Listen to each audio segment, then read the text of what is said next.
चेहरा नहीं आना चाहिए, मेरा चेहरा आना चाहिए आपका ही है सर। वीडियो में, किसी बच्चे का नहीं आना चाहिए। सबसे पहले हम करने वाले हैं graphical representation of data. Graphical representation of data मतलब कोई ऐसा एक डायग्राम ऐसा बनाना है जिसमें रिप्रेजेंट करना है डाटा को। तो सबसे पहले इसमें डॉट मैप आता है। अच्छा, ग्राफिकल रिप्रेजेंट करना क्यों है? क्योंकि एक लेमैन, एक कमजोर आदमी जिसको नॉलेज नहीं है, वो भी इसको देख सके, समझ सके, इसलिए करना है। ग्राफिकल रिप्रेजेंटेशन ऑफ डाटा में डॉट मैप आता है, कोरोप्लेथ मैप आता है और आइसोप्लेथ मेथड आता है। तीन मेथड आते हैं और डॉट मैप पे हम चलेंगे। डॉट मैप देखेंगे, डॉट मैप पे कैसे हम आगे गिम्बल बना क्या रिप्रेजेंट करते हैं। तो डॉट मैप के लिए सबसे पहले हमने हिमाचल प्रदेश का डाटा लिया है। हिमाचल प्रदेश में 12 डिस्ट्रिक्ट हैं, 12 के 12 डिस्ट्रिक्ट लिख लिए हैं। 12 के 12 डिस्ट्रिक्ट की हमने पूरी पॉपुलेशन लिख ली है। पूरी पॉपुलेशन लिखने का फायदा क्या है? इसमें हम डॉट कैलकुलेट करेंगे। अच्छा, आप मान लो कि एक डॉट 10,000 लोगों को रिप्रेजेंट कर रहा है, तो आओ देखें कितना रिप्रेजेंट कर रहा है, कितना डॉट। सबसे पहले बिलासपुर डिस्ट्रिक्ट लेते हैं, 3,81,950 यहाँ पर जनसंख्या है, तो इसको 38 डॉट से हमने रिप्रेजेंट किया है, 38 से। ये 5,10,000 है, तो इसको 52 डॉट से। अब सबसे इंपॉर्टेंट चीज है कि वो बिलासपुर पता होना चाहिए आपको मैप में। उदाहरण के लिए आओ एक बार मैं तुम्हें बताता हूं कौन सा डिस्ट्रिक्ट कहां है। ये लाहौल स्पीति है बेटा।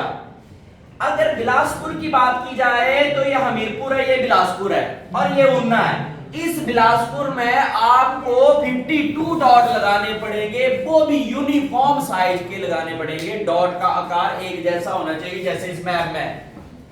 आप सोच रहे होंगे कि किसी किसी जगह पे डॉट नहीं है। बेटा इसके लिए ये जरूरी है physical map of India. India अगर इंडिया का बनाना है तो ये है हिमाचल का फिजिकल मैप। हिमाचल में ये पहाड़ियां है बेटा, इस पहाड़ी में कहीं भी एक डॉट आपने लगा दिया तो आपका ये मैप गलत हो गया, क्योंकि पहाड़ी पे 10,000 लोग या 1,000 लोग नहीं रहते। तो ये डॉट लगाने से पहले सबसे बड़ा ध्यान देने की बात ये है कि डॉट उस जगह लगना है जहां पर ना कोई नदी हो ना कोई पहाड़ी हो।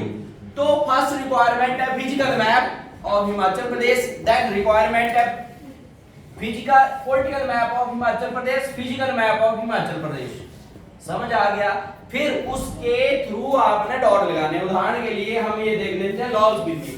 लाहौल स्पीति डिस्ट्रिक्ट का डाटा दिखा रहा हूं। लाहौल स्पीति यहां लिखा होगा लाहौल एंड स्पीति, 31,000 जनसंख्या है, तो 3 डॉट लगेंगे क्योंकि एक डॉट 10,000 को रिप्रेजेंट कर रहा है। 3 डॉट। अब इतना बड़ा लाहौल स्पीति है बेटा, देखो सबसे बड़ा डिस्ट्रिक्ट है लाहौल स्पीति, बट यहाँ इतना है कि इस एरिया में हैबिटेट नहीं है, यहाँ नहीं रह सकते। तो नहीं रह सकते तो डॉट यहाँ लगेगा। हम देखेंगे काजा में जनसंख्या है, केलोंग में जनसंख्या है, स्पीति में जनसंख्या है, तो वहां पर हम 3 डॉट लगा लेंगे। लगाएंगे कैसे? हमें पर्टिकुलर एरिया का पता होना चाहिए कि ये यहाँ है कहाँ। इस मैप में सबसे पहली रिक्वायरमेंट ये है कि बच्चे को पता होना चाहिए कि ये चंबा है, तब तो वो डॉट लगाएगा। फिर चंबा का फिजिकल सिनेरियो पता होना चाहिए, तब तो डॉट लगाएगा। ये देखो चंबा का एरिया बहुत पहाड़ी है, ये पांगी एरिया है, यहाँ पर 6 महीने बर्फ गिरी रहती है। और ये जो एरिया है लाहौल स्पीति का है, ये देखो। अब आप बोलेंगे ये कुल्लू का है, ये मंडी का है, ये कांगड़ा डिस्ट्रिक्ट है। सबसे ज्यादा डेंसिटी हमीरपुर में होती है जनसंख्या की। इससे जनसंख्या का पता चल जाता, ओवरव्यू पता चल जाता, एक्चुअल पॉइंट पता नहीं चलता। इस मैप को देख के एक आदमी ये जान सकता है कि सबसे ज्यादा हिमाचल में जनसंख्या कहां बसी है। ये प्लेन एरिया बेटा, यहाँ ज्यादा जनसंख्या बसी है, और ये पहाड़ी एरिया, जैसे पहाड़ की तरफ जा रहे हैं जनसंख्या कम बसी है। इस मैप को देखो, ये ग्रीन एरिया है, यहाँ पर ज्यादा जनसंख्या बसी है, जैसे पहाड़ पे जा रहे हैं जनसंख्या कम होती जा रही है। इस मैप को देख के, डॉट मैप को देख के कोई भी जो ज्योग्राफी नहीं जानता है वो भी बता पाएगा कि कहां कितनी जनसंख्या बसी है।